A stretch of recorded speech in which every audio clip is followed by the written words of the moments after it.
صدري ويسر لي أمري واحلل عقدة من لساني يفقه قولي واهدي قلبي وسدد لساني بجاه النبي والآل وصحبه. اللهم ارزقنا فهم النبيين وحفظ المرسلين وإلهام الملائكة المقربين يا رب العالمين ويا أرحم الراحمين. أما بعد، الحمد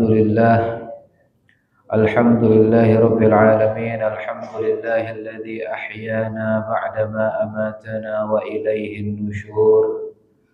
Segala puji syukur kita kepada Allah Subhanahu wa Ta'ala atas segala limpahan karunia dari Allah, terutama nikmat iman, Islam, taufik hidayah, sehat afiah. Nikmat kita masih diizinkan oleh Allah Subhanahu wa Ta'ala, dibangunkan oleh Allah Subhanahu wa Ta'ala dari tidur kita semua untuk menunaikan kewajiban kita kepada Allah, salat subuh berjamaah. Kemudian kita lanjutkan i'tikaf kita dengan duduk di dalam majelis ilmu. Mudah-mudahan kita berharap kepada Allah Subhanahu wa Ta'ala apa yang kita lakukan pada saat ini mendapatkan keridhaan dari Allah, menjadi penyebab dosa kita diampuni oleh Allah, hajat kita dikabulkan oleh Allah, doa kita diijabah oleh Allah, dan insyaallah umur kita semua ditutup dalam keadaan husnul khatimah. Amin ya rabbal alamin.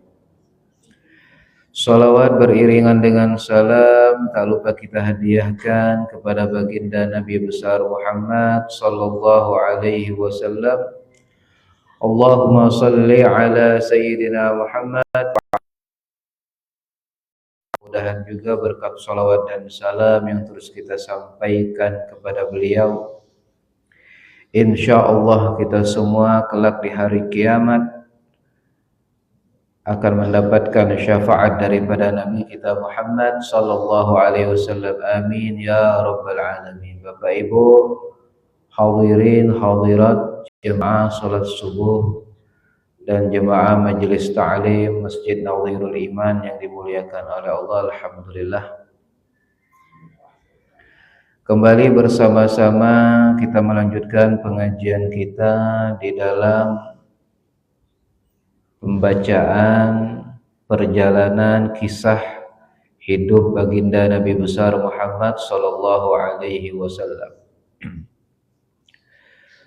Masih di dalam tahun ke-7 daripada hijrahnya Nabi Muhammad sallallahu alaihi wasallam dari kota Mekah ke Madinah. Masih di dalam pembahasan salah satu perang, yaitu perang Khaybar. Pada pelajaran-pelajaran sebelumnya sudah kita jelaskan Bapak Ibu yang dimuliakan oleh Allah bahwasannya Khaybar adalah salah satu tempat ataupun kelompok orang-orang Yahudi yang bermukim di kota Madinah, yang selama ini selalu memusuhi Nabi Muhammad SAW dan selalu melakukan rencana-rencana jahat kepada Nabi Muhammad SAW. Dan pada akhirnya pun Rasulullah tidak tinggal diam. Rasulullah melakukan pergerakan dan melakukan penyerangan kepada suku Khaybar. Singkat cerita Bapak Ibu yang dimuliakan oleh Allah, kita jelaskan juga kemarin-kemarin bahwasannya penduduk Khaybar ini mereka banyak punya benteng-benteng. Benteng-benteng mereka itu masing-masing dilindungi oleh pepohonan-pepohonan. Dan umat Islam yang dipimpin langsung oleh Nabi Muhammad SAW, mereka berhasil menaklukkan seluruh benteng-benteng penduduk Khaybar, kecuali 2 benteng yang besar. Satu benteng yang bernama Al-Watih, kedua benteng yang bernama Sulalim. Itu bahkan Bapak Ibu dikepung oleh Nabi Muhammad SAW selama beberapa belas hari, dan mereka pun penduduk benteng tersebut tidak menyerah. Dikisahkan bahwasannya Rasulullah Shallallahu Alaihi Wasallam memberikan mandat kepada Sayyidina Abu Bakar Siddiq untuk menaklukkan dua benteng tersebut. Lalu Sayyidina Abu Bakar pun gagal, tidak bisa menaklukkannya. Kemudian besoknya diberikan juga mandat kepada Sayyidina Umar, diberikan kepemimpinan kepada Sayyidina Umar, maka Sayyidina Umar pun tidak mampu menaklukkan benteng tersebut. Kemudian keesokan harinya Nabi ngomong, la adfa'anna liwa'i ghadan ila rajulin yaftahullahu ala yadayhi. Kata Nabi Muhammad, besok aku akan berikan bendera ini, kepemimpinan ini kepada seseorang yang insya Allah pasti Allah bisa taklukkan dua benteng tersebut melalui tangan dia. Itu Rasulullah berkata demikian. Yang mana orang tersebut yuhibbullah wa rasuluhu, Allah dan Rasul mencintai orang tersebut. Ini para sahabat Bapak Ibu bertungguan, pengen mereka itu dipilih oleh Nabi Muhammad Shallallahu Alaihi Wasallam untuk bisa menaklukkan dua benteng yang paling hebat daripada suku Khaybar. Yatasa'aluna wa yakhtalifun ayyuhum ya'taha. Jadi semalam-malaman itu para sahabat berdebat, saling berunding, siapalah besok yang bakal mendapatkan mandat bendera kepemimpinan daripada Nabi Muhammad Shallallahu Alaihi Wasallam. Sebetulnya Bapak Ibu yang dimuliakan oleh Allah, yang diharapkan sahabat itu bukan mimpin perangnya, bukan. Yang diharapkan sahabat itu bukan membawa benderanya, bukan. Yang diharapkan sahabat itu bukan mampu menaklukkan dua benteng hebat ini, bukan. Tapi Rasulullah itu ngomong yuhibbullahu wa rasuluhu. Orang besok yang bisa menaklukkan dua benteng hebat ini adalah orang yang dicintai Allah sama orang yang dicintai oleh Rasulullah Shallallahu Alaihi Wasallam. Itu yang mereka pengen. Bahwasannya besok itu yang dipilih adalah orang yang telah mendapatkan kecintaan Allah dan orang yang telah mendapatkan kecintaan Rasulullah Shallallahu Alaihi Wasallam. Itu sebetulnya kedudukan yang tertinggi daripada kedudukan mampu menaklukkan dua benteng besar daripada suku Khaybar. Jadi itu yang diinginkan oleh para sahabat Nabi Muhammad Shallallahu Alaihi Wasallam. Jadi bisa mendapatkan kecintaan Allah dan bisa mendapatkan kecintaan Rasulullah. Bapak Ibu yang dimuliakan oleh Allah, kita cinta Allah itu wajar. Tapi kita bisa dicintai oleh Allah itu baru luar biasa. Kita cinta Allah ya sudah semestinya, karena Allah Subhanahu wa taala yang menciptakan kita, yang memberikan rezeki kita, yang menghidupkan kita, yang membuka seluruh jalan keluar bagi kita, yang menyehatkan kita, yang menyembuhkan kita. Ya wajar baik kalau kita cinta sama Allah. Yang hebat lagi Bapak Ibu, Allah cinta sama kita. Nah itu yang hebat. Kalau Allah sudah cinta sama seseorang hamba, nada Jibril. Allah kalau sudah cinta sama seseorang hamba, Allah panggil malaikat Jibril. Lalu Allah berkata, wahai Jibril, aku cinta sama si fulan, fa'ahibbahu. Wahai Jibril, aku cinta sama si fulan, maka cintailah dia. Maka Jibril pun mencintai orang tersebut. Dan Jibril menyerukan kepada seluruh penduduk langit, wahai penduduk langit, Allah dan aku cinta sama si fulan, maka cintailah dia. Maka seluruh penduduk langit, Jibril dan Allah Subhanahu wa taala cinta sama si fulan ini. Kemudian malaikat Jibril pun menyerukan kepada seluruh penduduk bumi agar mencintai si fulan. Maka seluruh penduduk bumi pun akan mencintai si fulan. Dimanapun dia ada pasti diterima Allah. Nak dia di dusun, nak dia di kota, nak dia di kampung, nak dia di komplek, keberadaan dia itu disenangi sama Allah. Kapan dia ada, orang tuh senang dengan kehadiran dia. Nah itu pertanda Bapak Ibu, dia sudah mendapatkan kecintaan Allah dan kecintaan Rasulullah Sallallahu Alaihi Wasallam. Tapi kalau sebaliknya kita ada di mana wong tak senang dengan kehadiran kita, maka itu pertanda Allah juga tidak cinta sama kita. Berlari raga ni runyam datang terus. Wong tak senang sama dia. Wong rasa kurang nyaman dengan kehadiran dia, tidak tahu apa yang digawikannya. Pokoknya wong tu tak senang sama dia. Padahal dia itu tidak melakukan hal-hal kejahatan ataupun keburukan. Ada bae pokoknya wong tu tak senang sama dia. Memang Bapak Ibu, senang sama cinta itu bukan menjadi patokan tolak ukur kita ni baik atau jahat. Kadang kita sudah baik tu ada bae wong tak senang sama kita. Ya, ada baik. Jadi tidak habis-habisnya Bapak Ibu. Kadang kita berbuat jahat masih ada bae wong yang senang sama kita. Tapi yang menjadi tolak ukur di sini Bapak Ibu, kita itu selalu diterima di kalangan masyarakat. Nah, itu pertanda bahwasannya Allah dan Rasul itu cinta sama kita. Nah, itu yang dicari para sahabat Nabi Muhammad Sallallahu Alaihi Wasallam. Bukan sekedar mimpin pasukan menaklukkan suatu kota ataupun benteng, bukan. Cinta Allah dan cinta Rasulullah, itu yang dicari oleh para sahabat Nabi Muhammad Sallallahu Alaihi Wasallam. Cinta Allah kita pasti diterima di mana baik. Wong tu agam sama kita, nah bahasanya tu agam. Wong tu ngerasa nyaman sama kita. Kapan kita datang wong tu senang. Nah, itu pertanda bahwasannya kita itu dicintai Allah Bapak Ibu. Kapan kita datang wong tu nyambut. Misalnya kita lama dak ke masjid, tiba-tiba kita ke masjid, disambut ahlan wa sahlan, apa kabar, sehat. Nah, wong senang sama dia. Lain pas dia datang, wong ini lagi kapan kajian nak makan wae wong ini. Nah, wong tak senang dengan dia tuh. Karena perbuatannya, mungkin bisa jadi karena hubungannya yang kurang baik kepada Allah Subhanahu wa taala, bisa jadi. Jadi wong tak senang sama dia. Jadi Bapak Ibu yang dimuliakan oleh Allah, memang tidak mudah nak mendapatkan kecintaan Allah.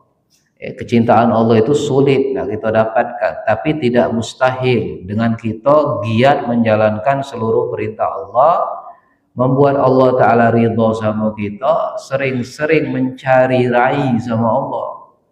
Mencari rai, minta alam maksudnya sama Allah Subhanahu wa Ta'ala. Bukan minta alam sama manusia. Tahu minta alam? Dia PDKT, cari-cari rai sama Allah. Bukan cari rai sama manusia, bukan. Nah, itu baru dapat kecintaan Allah Subhanahu wa Ta'ala. Jadi kata Nabi, besok aku akan berikan bendera ini kepada seseorang yang telah Allah cintai dan Rasul cintai. Para sahabat berharap mereka dapat bagian ini. Maka sudah masuk besok Bapak Ibu, falamma asbahan nas ghadu ala Rasulillah kulluhum. Besok datang para sahabat seluruhnya, mereka mendatangi Nabi Muhammad Sallallahu Alaihi Wasallam ingin mendengar siapalah orang tersebut. Maka Rasulullah pun terdiam sejenak, lalu beliau berkata, Aina Ali bin Abi Thalib. Rasulullah ngomong, mana Ali bin Abi Thalib? Faqila wa huwa ya Rasulullah yashtaki ainai. Para sahabat ngomong, wahai Rasulullah, tuna Ali lagi di pojokan, dia lagi sakit mata ya Rasulullah Sallallahu Alaihi Wasallam. Sayyidina Ali lagi sakit mata. Apa sakit matanya itu bengkak, apa cak mana, wallahu a'lam. Intinya beliau lagi sakit mata. Kata Rasulullah, panggil dia ke sini. Dipanggillah Sayyidina Ali bin Abi Thalib, datang menghadap kepada Nabi Muhammad. Fabasaqa Rasulullah Sallallahu Alaihi Wasallam fi ainaihi wa da'a. Maka Rasulullah sedikit meludahi. Meludah bukan berarti Bapak Ibu sampai keluar airnya, sekedar jampi Rasulullah meludahi tanpa keluar air, pun keluar airnya sedikit, bukan kaca itu bukan. Apa bahasanya tuh yuk? Niup cak beluda aja itu nah. Jadi Rasulullah meludahi matonya Sayyidina Ali bin Abi Thalib, lalu digosok dan didoakan. Fa subhanallah, Bapak Ibu, sembuh langsung. Hitungan menit itu langsung sembuh sakit matonya Nabi, berkat pengobatan daripada Nabi Muhammad Sallallahu Alaihi Wasallam. Ini ditinjau secara medis. Apa manfaat air liur bagi mata? Nah, ternyata Bapak Ibu, air ludah itu kaya akan enzim. Air ludah itu.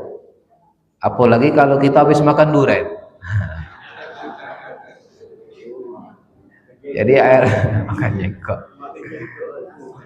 ludah itu kaya akan enzim. Jadi bisa meredakan peradangan. Bisa meredakan peradangan di mata. Itu air ludah wong biasa. Apalagi air ludahnya Nabi Muhammad Sallallahu Alaihi Wasallam, yang beliau selalu membasahi mulutnya dengan zikir-zikir kepada Allah Subhanahu Wa Taala. Itu kalau ditinjau dari segi medis. Tapi di luar daripada medis, Bapak Ibu, itu mukjizat daripada Nabi Muhammad Sallallahu Alaihi Wasallam. Cukup dengan niup bayi sedikit, keluar airnya sedikit, maka insya Allah segala penyakit bisa disembuhkan oleh berkat Nabi Muhammad Sallallahu Alaihi Wasallam. Nabi itu, Bapak Ibu yang dimuliakan oleh Allah, setiap kali beliau mengusap kepada segala sesuatu yang sakit itu sembuh. Itu Nabi. Kalau kita nak mengusap beberapa kali beda sembuh-sembuh. Tapi Nabi pernah mengajarkan salah seorang sahabat yang bernama Anas kalau tidak salah. Itu kalau kita ngerasakan sesuatu bagian dari tubuh kita yang sakit, maka diajarkan doa oleh Nabi Muhammad Sallallahu Alaihi Wasallam dengan cara membaca Bismillah sebanyak 7 kali. Kemudian a'udzubillah wa biqudratihi min syarri ma ajidu wa uhadhiru. Jadi dibaca. Misalnya yang sakit bagian dada, baca bismillah 7 kali, a'udzubillah wa biqudratihi min syarri ma ajidu wa uhadhiru. Insyaallah sembuh, kata Nabi Muhammad. Kecuali yang sakitnya bagian bawah, khususnya di dekat kantong. Berarti kantongnya kosong, tidak kasih duit. Ini susah disembuh ini.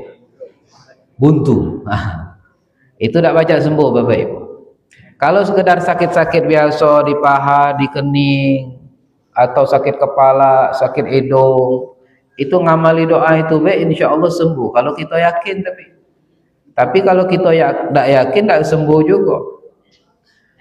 Sehat sembuh itu tergantung seberapa kuat keyakinan kita sama Allah Subhanahu Wa Taala. Allah sudah jelaskan, wa idza maridtu fahuwa yashfi. Kalau aku sakit, kata Nabi Ibrahim, Allah yang sembuhkan. Kalau kita yakin kesembuhan itu datang dari Allah, walaupun sekedar cuma diusap, sembuh, Bapak Ibu. Tidak perlu minum obat. Obat itu kan perantara. Ngusap juga perantara. Nah, perantaranya apa? Ya silahkan, tidak jadi masalah, tergantung seberapa kuat keyakinan kita kepada Allah. Kalau kita yakin Allah yang menyembuhkan, insya Allah sembuh. Nah, kembali kepada kisah Sayyidina Ali. Beliau lagi sakit mata, lalu diusap oleh Nabi Muhammad SAW matanya sembari sedikit diludahi, maka sembuh.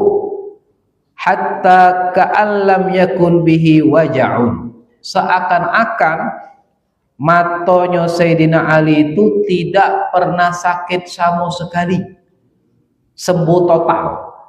Nah, itu berkat daripada mukjizatnya Nabi Muhammad SAW. Sakit mata itu Bapak Ibu biasa.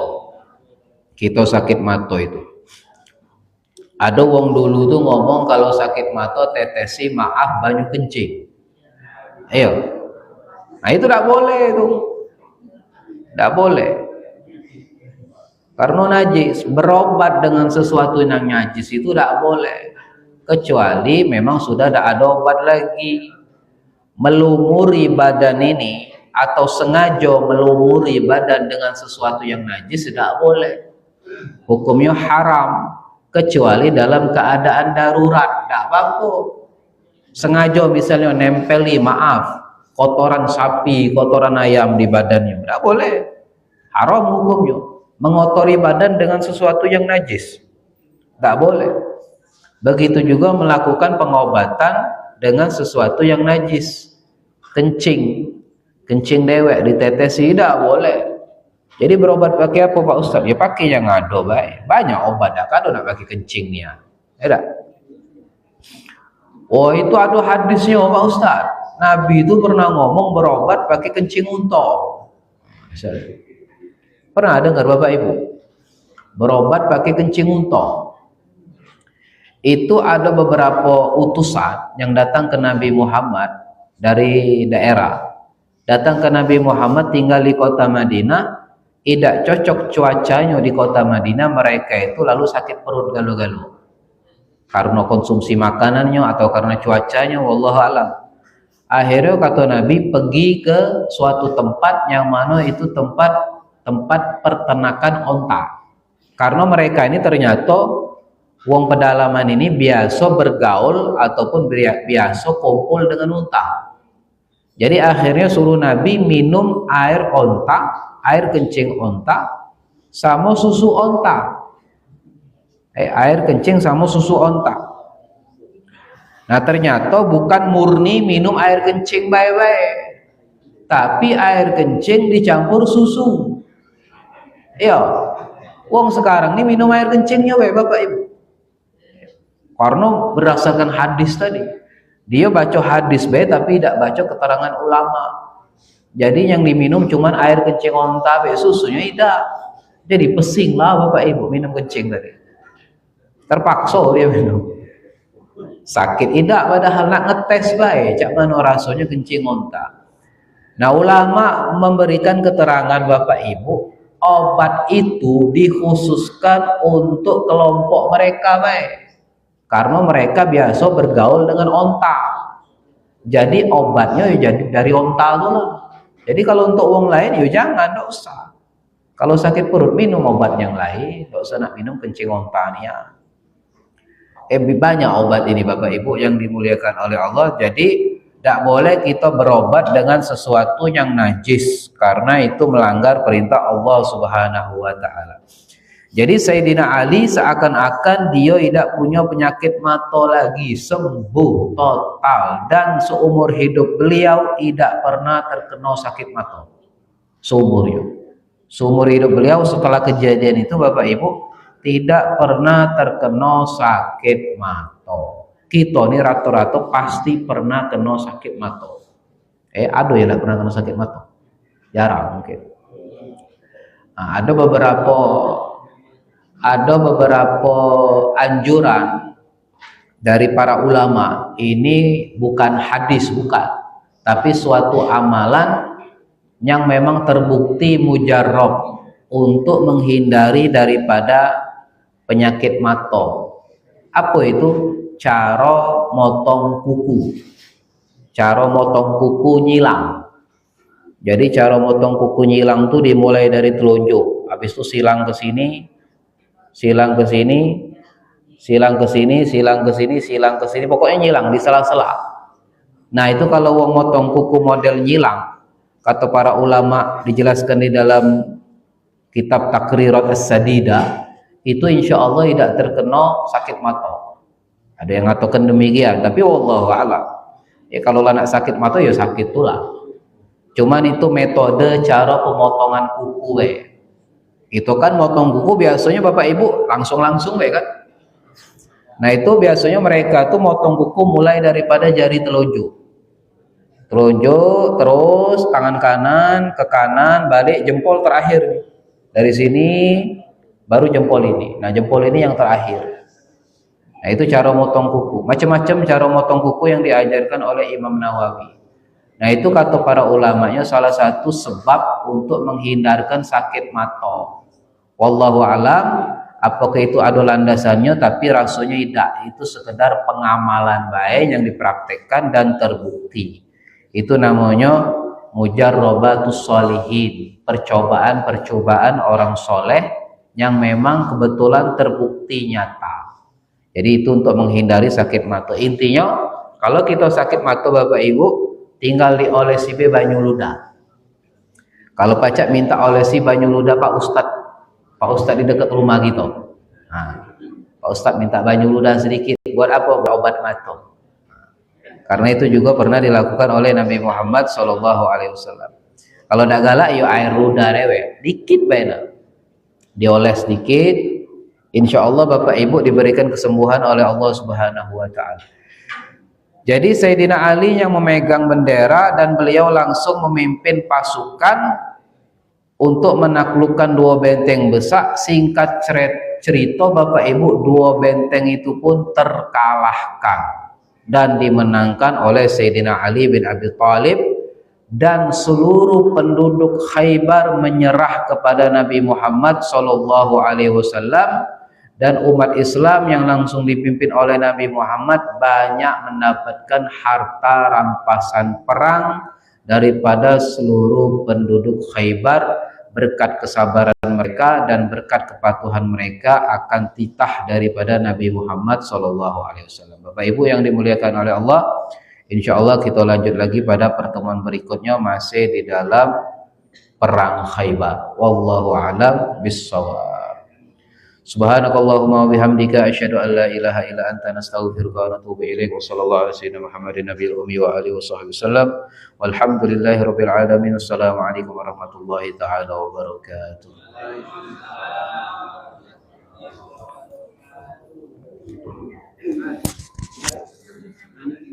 Ya. Ya.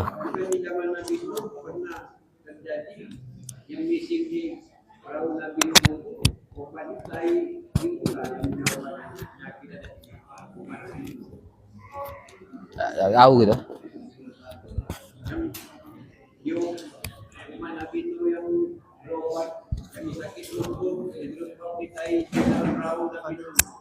Kalau udah hati obat lagi, bisa jadi kalau udah hati obat lagi tidak apa-apa.